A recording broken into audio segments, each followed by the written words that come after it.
अगली खबर दरअसल आपके रसोई से जुड़ी है, इसलिए इस विश्लेषण से जरूर जुड़िए, क्योंकि आज डीएनए में इस विश्लेषण की शुरुआत आपकी लाइफस्टाइल से जुड़े एक बेहद महत्वपूर्ण सवाल के साथ करेंगे। आज अगर आपको अपनी रसोई के लिए कुकवेयर या बर्तन खरीदने हो तो आपकी पहली पसंद क्या होगी? आप में से ज्यादातर लोग खाना पकाने के लिए साधारण बर्तनों की जगह नॉनस्टिक बर्तनों को खरीदना ही पसंद करेंगे। और इन बर्तनों का सबसे बड़ा फायदा यह है कि ये साधारण बर्तनों की तरह इनमें खाना नहीं चिपकता है, इसलिए इनकी सफाई भी बेहद आसानी से की जा सकती है। लेकिन क्या आप जानते हैं कि इन नॉनस्टिक बर्तनों में खाना भले ही ना चिपकता हो, लेकिन इनमें कुछ ऐसी चीजें चिपकी होती है जो आपको गंभीर रूप से बीमार कर सकती हैं। और ये बात हम नहीं कह रहे हैं, अमेरिका की साउथ कैलिफोर्निया यूनिवर्सिटी की एक रिसर्च में भी सामने आई है। इस स्टडी में दावा किया गया है कि नॉनस्टिक बर्तनों के इस्तेमाल से कैंसर जैसी जानलेवा बीमारी भी हो सकती है। रिसर्च में यह बताया गया है कि इन बर्तनों में कोटिंग के लिए जिस केमिकल का प्रयोग होता है उसकी वजह से कैंसर का खतरा 4 गुना तक बढ़ जाता है। और इस स्टडी में 2 लाख से अधिक लोगों को शामिल किया गया था और इनमें भी 50 लोग ऐसे थे जिन्हें लीवर कैंसर हो चुका था। इन लोगों के ब्लड सैंपल की तुलना उन लोगों से की गई जिनको कैंसर नहीं हुआ था, जो स्वस्थ थे। और जांच के नतीजों के अनुसार कैंसर से पीड़ित लोगों के खून में कई प्रकार के खतरनाक केमिकल पाए गए और इनमें एक केमिकल नॉनस्टिक बर्तनों में इस्तेमाल होने वाला फॉरएवर केमिकल भी पाया गया। रिसर्च में यह भी कहा गया कि फूड पैकेजिंग के लिए प्रयोग किए गए प्लास्टिक के डिब्बों से भी सेहत को नुकसान हो सकता है। ये सिंथेटिक केमिकल सिर्फ नॉनस्टिक बर्तन ही नहीं, प्लास्टिक के डिब्बों, बर्तनों और यहाँ तक कि हमारे कपड़ों और वॉशरूम में लगे प्लास्टिक के नल से भी हो सकते हैं। यानी ये केमिकल हमारे आसपास और बेहद करीब मौजूद हैं और हमारे लापरवाह होते ही ये हमारे शरीर के अंदर पहुंच जाते हैं। लेकिन आपको ये भी समझना चाहिए कि हमारा शरीर इन केमिकल्स को डाइजेस्ट नहीं कर पाता है और इस तरह ये लंबे समय तक हमारे शरीर के अंदर ही रह जाते हैं।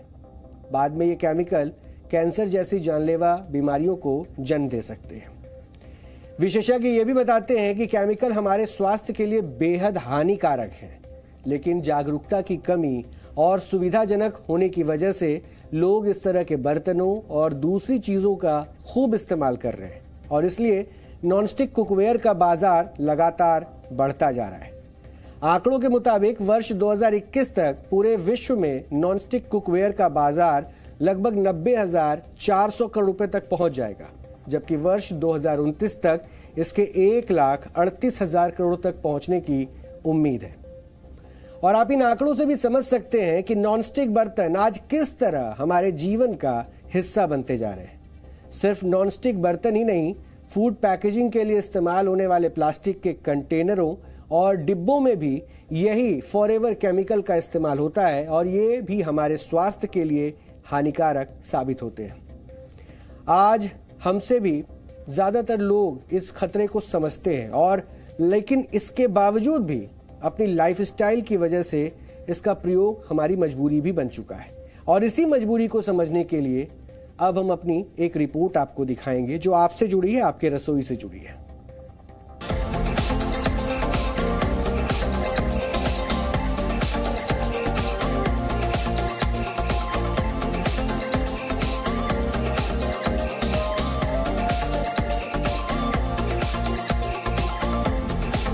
शहरों की तेज रफ्तार जिंदगी ने हमें कई शॉर्टकट सिखा दिए हैं। ये शॉर्टकट हमारी रोजमर्रा की जिंदगी में शामिल हो चुके हैं और हमारी किचन में इस्तेमाल होने वाले नॉनस्टिक बर्तन भी इन्हीं शॉर्टकट का हिस्सा हैं। चाहे चाय बनानी हो या पराठे, सब्जी बनानी हो या रोटियां, नॉनस्टिक बर्तन हर किसी की पसंद बन चुके हैं। इन बर्तनों में खाना नहीं चिपकता और इन्हें साफ करना भी आसान होता है। दिल्ली की भारती भारद्वाज कामकाजी महिला है और वो समय बचाने के लिए लोहे या स्टील के पारंपरिक बर्तनों की जगह नॉनस्टिक कुकवेयर का ही इस्तेमाल करती है। फूड पैकेजिंग की चीज़ें काफ़ी यूज़ होती है मेरे घर में। जैसे कि मैं वर्किंग में हूँ और मेरा बेटा वर्किंग में है, हस्बैंड है, तीनों का लंच पैक करती हूँ। तो प्लास्टिक का ही मिल्टन का जैसे हम लोगों ने इलेक्ट्रॉनिक्स का ले रखा है लंच बॉक्स, वो तीनों का पैक करती हूँ। तो ऊपर का, नीचे का, उसके बॉक्सेस, कंटेनर सब प्लास्टिक के होते हैं। उसको ये पर्पस रहता है कि कुछ टाइम तक हम लंच पैक करने के बाद गरम खा पाएंगे खाना।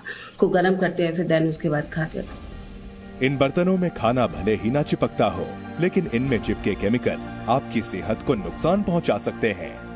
इन बर्तनों को तेल, पानी और आग से बचाए रखने के लिए इनमें कुछ खास तरह के केमिकल्स का इस्तेमाल किया जाता है। ये केमिकल कभी नष्ट नहीं होते हैं और इसलिए वैज्ञानिक इन्हें फॉरएवर केमिकल यानी सदाबहार केमिकल भी कहते हैं। लेकिन केमिकल आपको कैंसर जैसी जानलेवा बीमारी दे सकते हैं।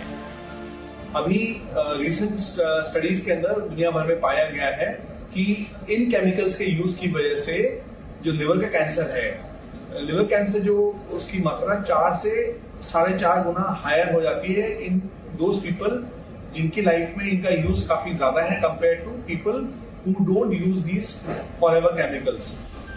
सिंथेटिक केमिकल्स आज के समय हमारी जिंदगी का अहम हिस्सा बन चुके हैं और आज ये नॉनस्टिक कुकवेयर से लेकर नल के पानी, सी फूड, वाटरप्रूफ कपड़े, यहाँ तक कि हमारे शैम्पू में भी मौजूद हैं। जहाँ पे आपको शब्द मिले कि वाटर रेजिस्टेंट है या स्टेन रेजिस्टेंट है। मैंने शर्ट पहनी हुई है, ये स्टेन रेजिस्टेंट शर्ट है। ये कैसे बनी स्टेन रेजिस्टेंट? क्योंकि इसको केमिकल से कोट किया गया है।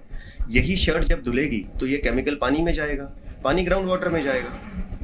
वही ग्राउंड वाटर वापस आप पियोगे प्यूरिफाई करके, और अनफॉर्चुनेटली वो प्यूरिफिकेशन सिस्टम जो आप यूज कर रहे हो वो उस केमिकल को नहीं हटा रहा। सो इट इज एवरीवेयर, हर जगह पे है ये सिंथेटिक केमिकल। कैंसर कर रहे हैं, अलग बीमारियां कर रहे हैं, क्रॉनिक डिजीज कर रहे हैं। सिर्फ नॉनस्टिक बर्तन नहीं, फूड पैकेजिंग के लिए इस्तेमाल होने वाले प्लास्टिक भी कम खतरनाक नहीं है। लेकिन ज्यादातर लोग इनके खतरों को समझने के बावजूद इनसे पीछा नहीं छुड़ा पाते। दिल्ली की रेनू गौड़ा का मामला भी कुछ ऐसा ही है। अधिकतर घर में बाहर से जो भी सामान आता है, जिसमें खाना वगैरह मंगाते हैं, ये पानी की बोतलें होती है, बच्चों के टिफिन बॉक्स होते हैं, अधिकतर उसमें फूड पैकेजिंग तो होती है, तो इसलिए अधिकतर तो प्लास्टिक का सामान ही घर में यूज होता है। अब बच्चों के टिफिन स्टील के तो होते नहीं है। इस खतरे से बचने के लिए जरूरी है कि आप प्लास्टिक की बोतलों और डिब्बों का इस्तेमाल करने से पहले उनकी अच्छी तरह जांच कर लें। मैं आपको एक बोतल दिखा दूं जो लोग घर में रोजाना फ्रिज में पानी डालने के लिए इस्तेमाल करते हैं। इसके नीचे भी एक मार्किंग बनी है जिसमें 5 लिखा हुआ है। इसके अलावा हम जो भी कोल्ड ड्रिंक्स की बोतल का इस्तेमाल करते हैं, मैं आपको दिखा दूं तस्वीरों के जरिए। यहाँ पर इसके पास भी एक लेबल बनी हुई होती है जिसमें 1 लिखा हुआ है।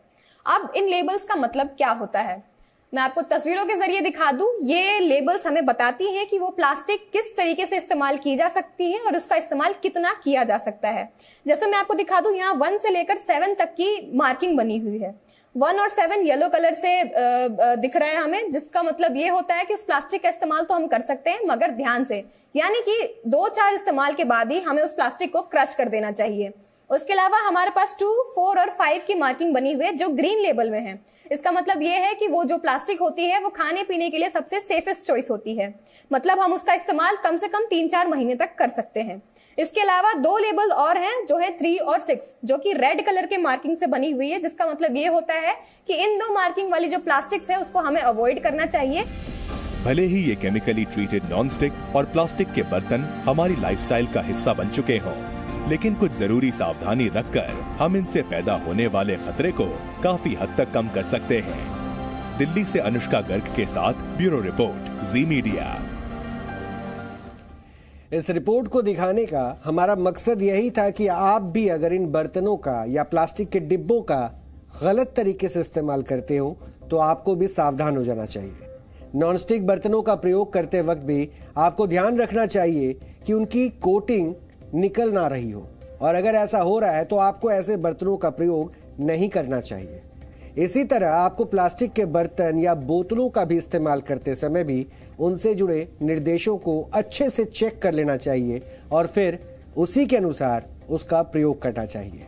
हमारी सलाह है कि आपको इन केमिकल्स के संपर्क में आने से जितना ज्यादा हो बचना चाहिए, लेकिन अगर ऐसा नहीं है तो फिर आपको सावधानी जरूर बरतनी चाहिए ताकि आप और आपका परिवार स्वस्थ रहे।